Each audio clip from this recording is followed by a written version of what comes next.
जय हिंद दोस्तों। आज की इस वीडियो में हम सीखेंगे समकोण त्रिभुज का परिमाप ज्ञात करना और समकोण त्रिभुज का क्षेत्रफल ज्ञात करना, कर्ण क्या होता है, लंब क्या होता है, आधार क्या होता है। इन सभी चीज़ों के बारे में जानकारी लेने वाले हैं और बिल्कुल अच्छे से समझने वाले हैं। तो चलिए हम शुरू करते हैं और बिल्कुल अच्छे से समझते हैं। जैसे कि यहाँ पे देखिए आपको एक त्रिभुज दिख रहा होगा और इस त्रिभुज का यहाँ देखिए हम नामांकन कर देते हैं, लिख देते हैं ए बी और सी इस तरह से। और ये जो कोण है देखिए सीधा लंबवत खड़ा है, ये कोण है मेरा 90 डिग्री का यानी कि 90 डिग्री का। तो देखिए समकोण त्रिभुज हम किसे कहेंगे? वैसा त्रिभुज जिसका एक कोण 90 डिग्री का हो मेरा क्या कहलाता है? समकोण त्रिभुज कहलाता है।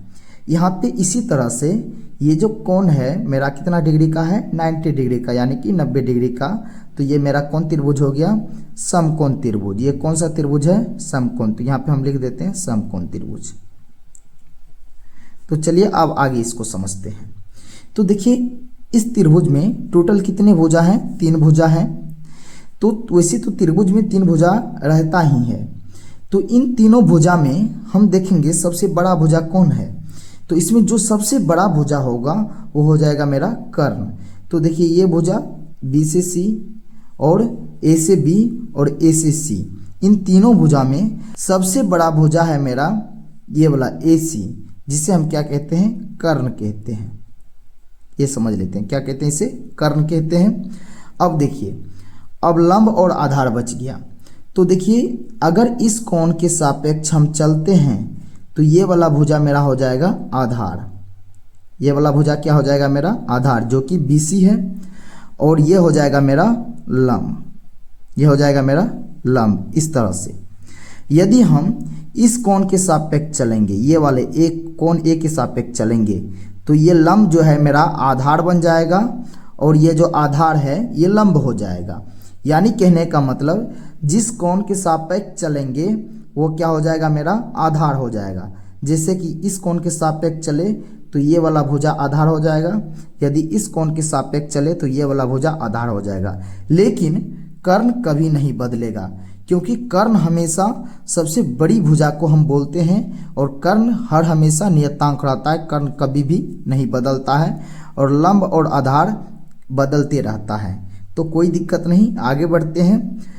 अब यहाँ देखिए क्या कहता है, कह रहा है समकोण त्रिभुज का परिमाप।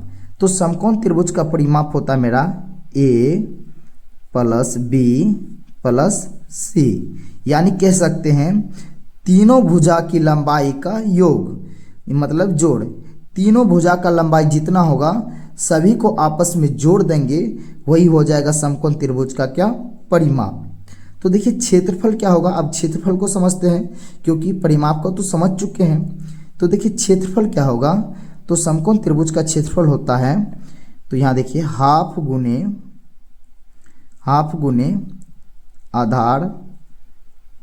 आधार गुने ऊंचाई। तो यहाँ पे देखिए एक नया शब्द आया है। जैसे कि ऊंचाई तो हम आधार तो हम समझ रहे हैं। आधार हम इसको कहेंगे या तो इसको कहेंगे, जिस कोण के सापेक्ष चलेंगे वो आधार हो जाएगा। लेकिन ऊंचाई किसे कहते हैं? तो याद रखना आपको, ऊंचाई बोले या लंब बोले, समकोण त्रिभुज में दोनों एक ही बात समझना है। लंब बोल दिए या हम ऊंचाई बोल दिए, तो समकोण त्रिभुज का क्षेत्रफल क्या हो जाएगा? हाफ गुने आधार गुने लंब बोले या ऊंचाई, दोनों समान बात ही है। अब देखिए यहाँ पे कर्ण बराबर पूछा जा रहा है। जैसे मान लीजिए यदि आपको लंब दे दे और आधार दे दे, कर्ण का मान ज्ञात करने के लिए बोलेगा, तो आप कैसे कर्ण ज्ञात कीजिएगा? तो देखिए कर्ण बराबर फॉर्मूला होता है मेरा इस तरह से। कर्ण बराबर होता है आधार स्क्वायर, क्या होता है? आधार का स्क्वायर प्लस लंब का स्क्वायर। आपको याद रखना है क्या होता है? कर्ण बराबर आधार का स्क्वायर प्लस लंब का स्क्वायर और अंडर रूट कर देते हैं। तो देखिए लंब बराबर क्या होता है ये भी समझ लेते हैं। तो लंब बराबर देखिए क्या हो जाएगा मेरा? कर्ण का स्क्वायर माइनस किसका? आधार का स्क्वायर, ये हो जाएगा कर्ण का स्क्वायर माइनस आधार का स्क्वायर और इस पर अंडर रूट चढ़ा देंगे। ये होता है लंब निकालने का फॉर्मूला। यदि आधार निकालने के लिए बोल दिया जाए तो ये भी देखिए बिल्कुल आसान है।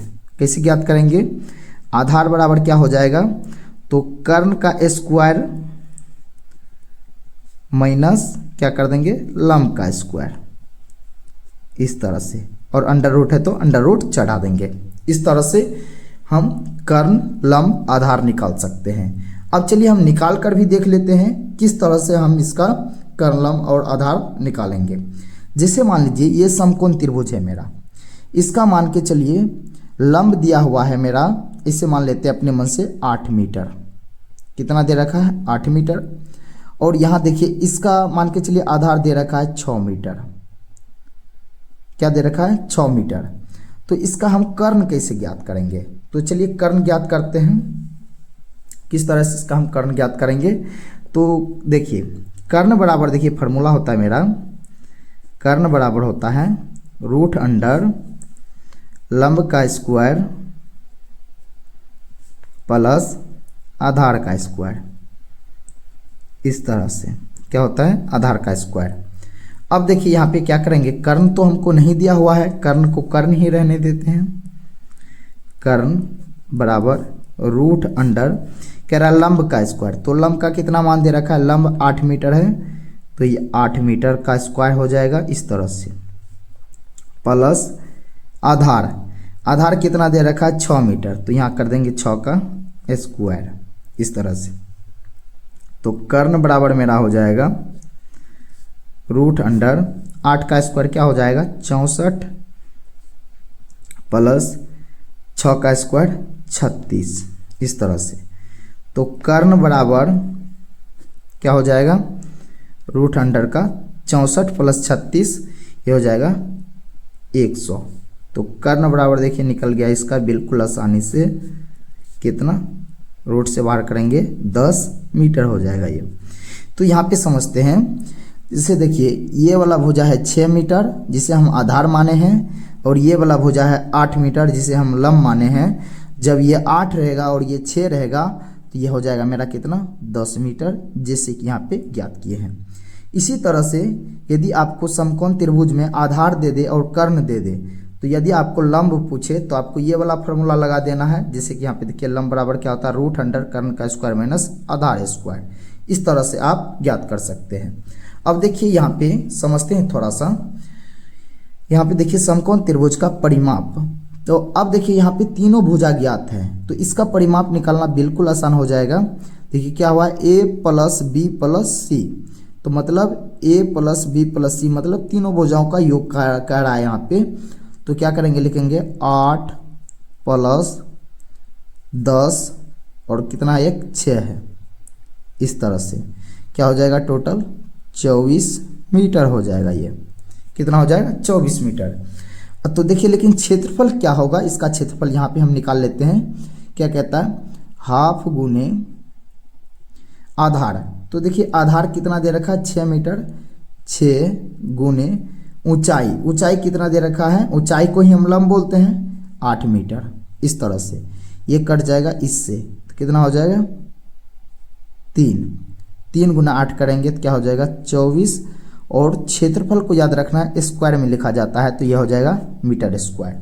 तो देखिए कितना आसानी से हम समकोण त्रिभुज का परिमाप भी ज्ञात करने के लिए सीख गए, क्षेत्रफल भी ज्ञात करने के लिए सीख गए, कर्ण भी और लंब भी और आधार भी। तो दोस्तों उम्मीद करते हैं ये वीडियो आपको बिल्कुल अच्छे से समझ में आ गया होगा। यदि आपको ये वीडियो अच्छा लगा हो तो वीडियो को लाइक, यदि आप चैनल पर पहली बार आए हैं तो चैनल को सब्सक्राइब करके बेल आइकन के बटन को जरूर से प्रेस कर दें, ताकि मेरा आने वाले हर एक वीडियो का नोटिफिकेशन आपको समय समय पर मिलता रहे। मिलते हैं नेक्स्ट वीडियो में, तब तक के लिए जय हिंद।